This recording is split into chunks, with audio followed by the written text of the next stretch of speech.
Hello viewers, welcome back to another episode with the Goldma team. I am joined by Mr. Jenkins and Mr. Reuben here, and I'm just going to get straight into it. Have been thinking about women in cryptocurrency and the fact that there's not a lot of women in blockchain and crypto as a whole. So gentlemen, I'd like to ask you, how do you receive women in crypto, in the crypto space, so to speak? I'll let him jump in the fire first. Well, very well. Very direct, hey? Yeah, very direct, very direct. No, I tend to receive people as they present themselves. So I don't mind who the person is, as long as what they're saying makes sense to me. That's what I pay attention to. So gender is never a factor for you? Consciously, no.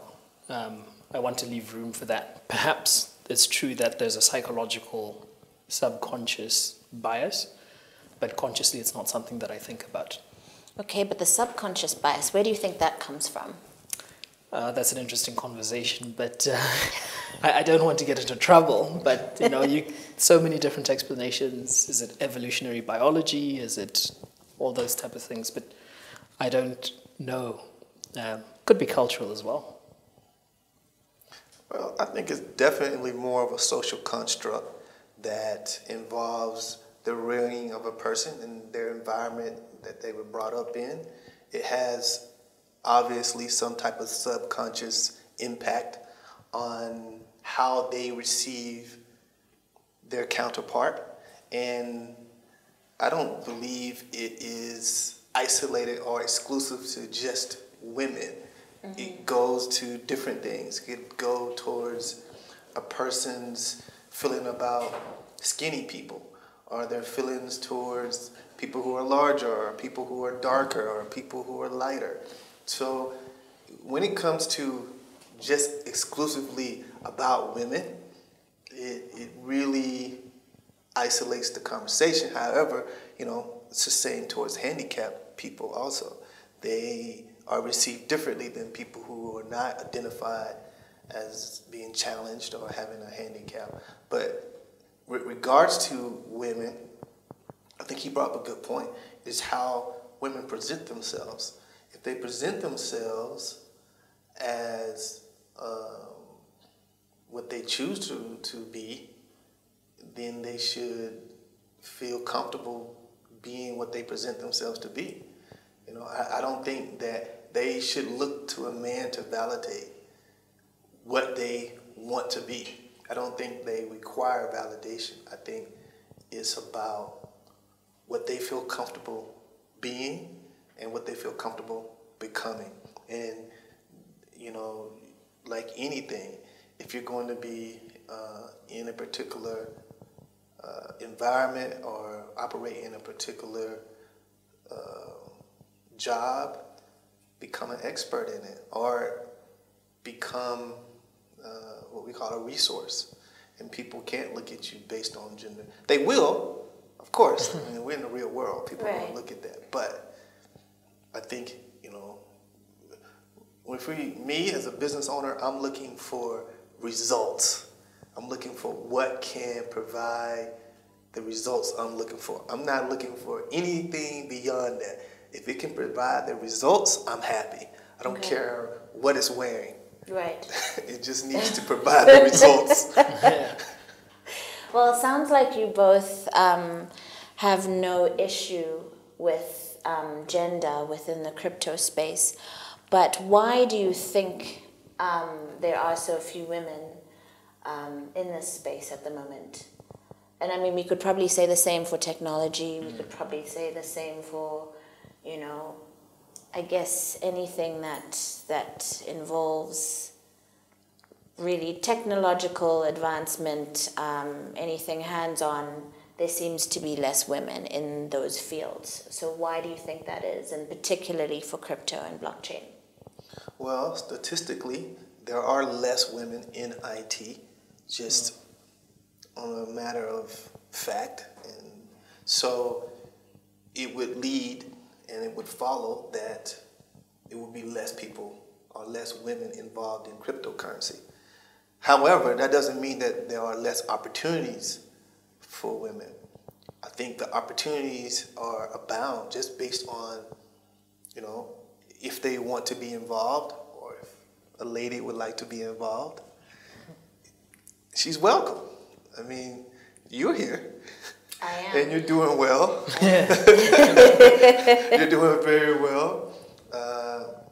And we have I think we have the same number of ladies that work here as men. And we appreciate the women being here. And I think even us men, sometimes I've seen men carry the coffee cups sometimes. And so I think it's just about the culture at a particular job or particular workplace. And if that culture is open for being equal opportunity employers, then the women should have just as much opportunity to be a part of that environment. Exactly, yeah. Because we have quite a balance here at Goldma, do you think that makes a difference at all in life? I mean, we think about how women tend to think about things differently from men. So, for example, women tend to communicate a lot differently than men do. And we talk about how blockchain is really difficult to grasp. Do you think having that different method of communication would have any effect on bringing people to the table, bringing people on board, any effect on people's understanding of blockchain? See, this comes down to whether I take someone's gender or who they are as a person. I could say that we've sat in meetings and we've decided on the wording of something specific, and you've helped me clarify something. I could say you did that because of your gender, or I could say that you did that because you're you. There's no way for me to distinguish. Right. So it's really hard for me to explain and say, well, because we have gender parity in this office, that's why we communicate a little bit better. Or is it just because we have the right people, we end up communicating better? It's hard for me to distinguish because I look at the world as here is an individual. The individual has whatever talents that he or she possesses, and that's what helps us to get the results. So again, it's a tricky question for me to answer. Understandably, yeah. But I want to add something to that. Can I add something to that? Absolutely, please do. Like today, for example, today the price of Bitcoin is way up. It's at 8,000. Now, it doesn't matter who reads that number. That number is that number. It doesn't matter how many women are involved or not involved. That number is that number. So we're talking about metrics. We're not necessarily talking about a particular paradigm or perspective. And once people get beyond their social constructs that they've been reared to believe, or whatever paradigms that they've accepted, or value system or morality that they may have taken into their lives, at the end of the day, it's metrics. That's what the business is looking for. I'm looking for the metrics. I'm looking at today's price and I'm going, hey, it's up 6.78%. Now, there's no gender involved in that. Right. And women they can get these, that's what I love about blockchain technology. They can actually get involved and make just as much money as men. Same amount. There's no difference. It doesn't say like, okay, you're a woman, so you don't get to get the 6.78%. You only get the change of 3.78%. That's not the case. And the same is here too. When I think about our workplace, everyone here is paid the same. If you got the same qualifications, you get paid the same. There's no disparity. There's no disparity based on gender. Or anything else for that matter. So if you have different qualifications, then may be different. But other than that, no. That's it.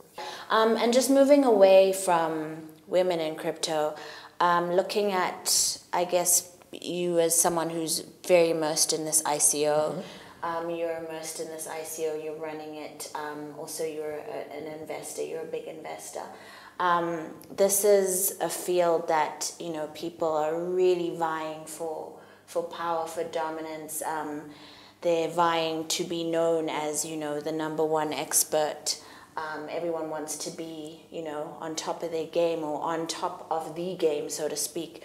So as an investor, what do you look for when you're looking to the ICO leaders, the blockchain leaders, the crypto leaders of this world right now? Like, what is it that stands out for you? I'm looking for experience. I'm looking for relatable advisors. I'm also looking for advisors or thought leaders that have and share the same fundamental thought processes regarding what blockchain should be. So, because that's what markets are based on. They're based typically on historic trends. And people study these trends. This goes all the way back to in the days of when the Japanese people came up with how to analyze, how to do technical analysis. The Japanese were the very first to do this. Really? Yeah. That's news. Yeah, and this was how they studied human emotions. And so this is how they charted. That's where charting came from. It came from the Japanese culture, and they did it since the 1600s. It didn't get to the West until the 1970s, when we began to take on that type of studying of behavior with respect to the markets and charting. So I'm looking for that type of experience and understanding about how the fundamentals work. Does this person understand that? And do they understand the fundamentals of money? You will be surprised at how many people really don't understand money and the concept of money and the difference between currency and money. And so that's what I'm looking for.